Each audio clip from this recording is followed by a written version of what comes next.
अब आते हैं हम फ्री फॉल पे। तो फ्री फॉल का डेफिनेशन देखो, when an object falls down towards the earth under the gravitation force alone.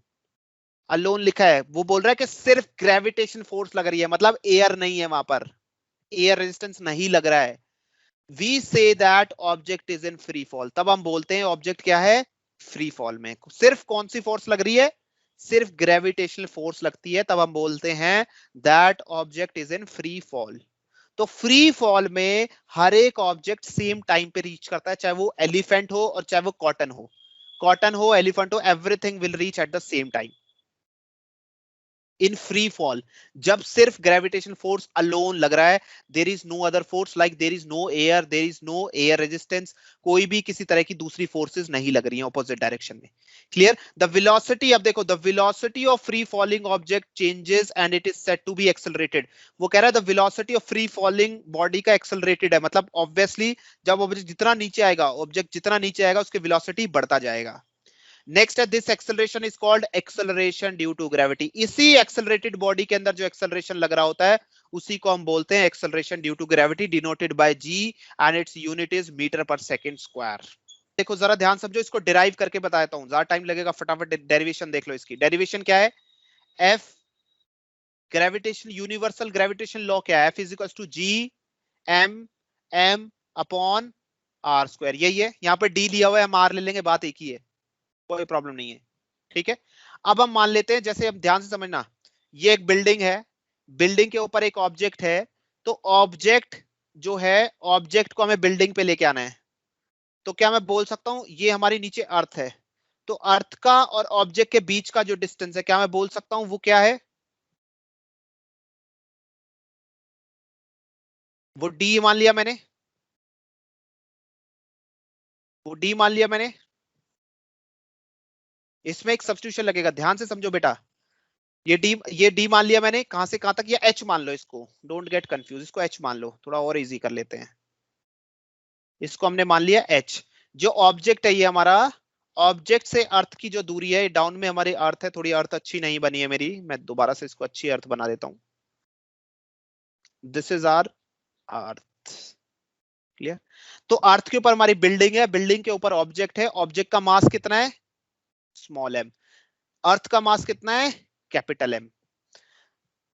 अब देखो ध्यान से समझो, अगर मुझे फोर्स निकालनी है, ये फोर्स मैं निकालूंगा तो जी की वैल्यू तो मैं एज इट इज ले लूंगा, एम लूंगा mass of earth, small M लूंगा मास ऑफ ऑब्जेक्ट, ओ मतलब object mass of object divide by R square. अच्छा ये आर क्या लूंगा मैं, what is the distance, R क्या होता है हमारा, ये आर क्या होता है, अभी हमने पढ़ा था, व्हाट इज दिस आर, जो दोनों ऑब्जेक्ट को ज्वाइन करता है।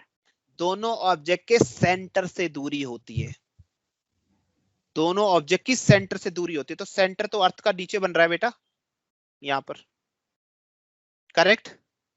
तो क्या ये जो सेंटर है, रेडियस है, क्या ये आर, क्या मैं इस आर को लिख सकता हूं, क्या मैं आर को लिख सकता हूं h plus radius of earth, इस आर को क्या लिखूंगा, यही तो लिखूंगा, distance between centre of two objects. तो h plus r of earth मतलब रेडियस ऑफ अर्थ। सर लेकिन बिल्डिंग का हाफ लेना पड़ेगा ना उसका सेंटर। आर क्या होता है, r is the distance between centre of two bodies. Two objects. तो ये मास जो है, जो ये ऑब्जेक्ट तो हमारा ऊपर रखा हुआ है, तो इसके सेंटर से और अर्थ के सेंटर का डिस्टेंस यही तो होगा बेटा, एच प्लस आर ई, होगा या नहीं होगा, यस। नहीं समझ में नहीं आया तो बताओ, मैं दोबारा से कराऊंगा। समझ में आ गया, यस और नो दोनों को, यस सर। ठीक है। तो ये यहाँ पे क्या लिखूंगा मैं, जी इंटू एम, सेम ऐसे लिखूंगा, M E into M O, बस नीचे क्या लिख दूंगा मैं, एच प्लस आर ई का होल स्क्वायर। मैंने केप्ट इस आर को, मतलब डिस्टेंस बिटवीन टू सेंटर को, मैंने किससे, एक्चुअल डिस्टेंस से रिप्लेस कर दिया, जो कि क्या बन जाएगा, एच हो जाएगा हाइट ऑफ बिल्डिंग, और आर ई क्या है हमारा, आर ई है हमारा रेडियस ऑफ अर्थ। देखो मेरी बात समझो, अगर अगर कोई वैल्यू मेरे पास ऐसी है, 1 करोड़ रुपए है, सपोज हमारे 3 3 6 7 1 करोड़ है, 1 करोड़ में अगर मुझे 0.1 रुपी, या let's make it more easy, अगर 1 करोड़ में मुझे 1 रुपया ऐड करना है, 1 करोड़ में मुझे 1 रुपया ऐड करना है, तो क्या मैं बोल सकता हूं कोई फर्क पड़ेगा या नहीं पड़ेगा? सर बहुत छोटा पड़ेगा। बोल सकते हैं कोई फर्क नहीं पड़ेगा। अगर आपको किसी से 1 करोड़ रुपीस लेने हैं, तो अगर वो 1 रुपए काट ले रहा है, तो आपको फर्क पड़ेगा?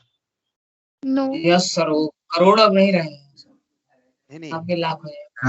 अरे बाबा वो आपके ठीक है, लाख। वो हो जाएगी, वैल्यू कम ज्यादा हो जाएगी, लेकिन I am talking about the comparison. No sir, उधर ठीक तो है ना? पैदल भी चलेंगे।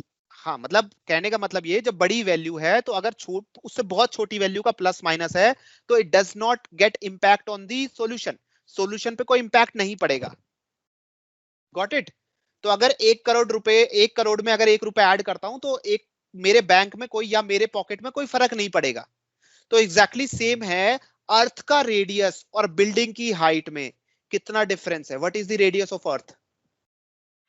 इसका रेडियस है 6.4 into 10 to the power 6।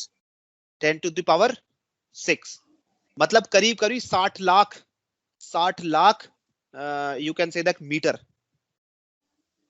जो वट एवर इट इज, जो भी है, मैं समझाने का मतलब समझो कि इतने में अगर जो 60 लाख मीटर में अगर अगर बिल्डिंग की हाइट कितनी होती है? Maximum 200 metre, 150 metre, 200 metre, 250 metre. तो अगर इतने लाख में अगर 60 लाख 70 लाख रुपए में 1 करोड़ रुपए में अगर आप 100 रुपए ऐड कर रहे हो, 200 रुपए ऐड कर रहे हो, तो उससे क्या फर्क पड़ेगा? कोई फर्क नहीं पड़ेगा।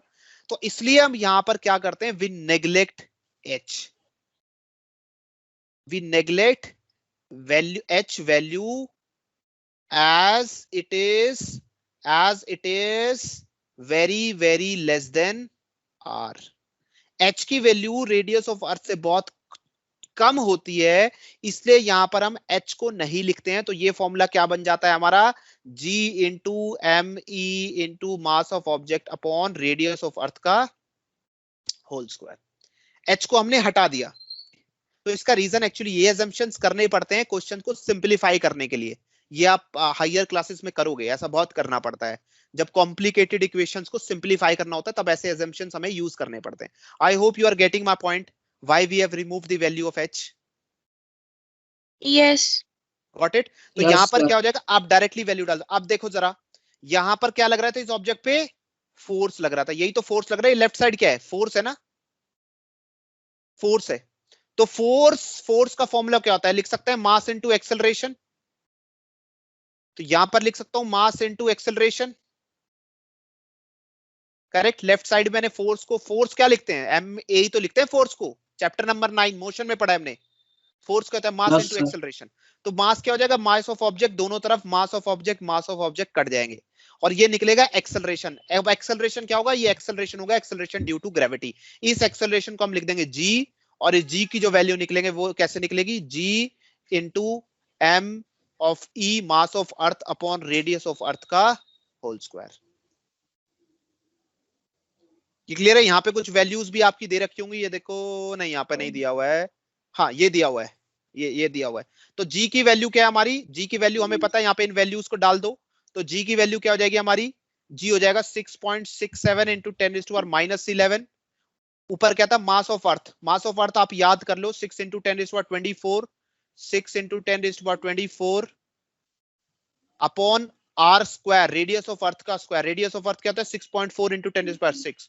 तो 6.4 इंटू 10⁻6 का होल स्क्वायर। इसमें कोई डाउट? No sir. क्लियर है? No, अब sir. इसको जब आप सॉल्व करोगे, प्रॉपर सॉल्व करोगे, तो आपकी वैल्यूज क्या आ जाएंगी? यहाँ पर आपकी वैल्यूज आ जाएगी 9.8 मीटर पर सेकेंड स्क्वायर। इसको सॉल्व करके दिखाने की जरूरत नहीं है एग्जाम में, लेकिन ये लिखना जरूर पड़ेगा आपको। और ये क्वेश्चन आता है, ये क्वेश्चन आता है कैलकुलेट द वैल्यू ऑफ जी करके, जी की वैल्यू निकालो। तो जी की वैल्यू ऐसे निकालेंगे। ये क्लियर है? इसमें कोई डाउट?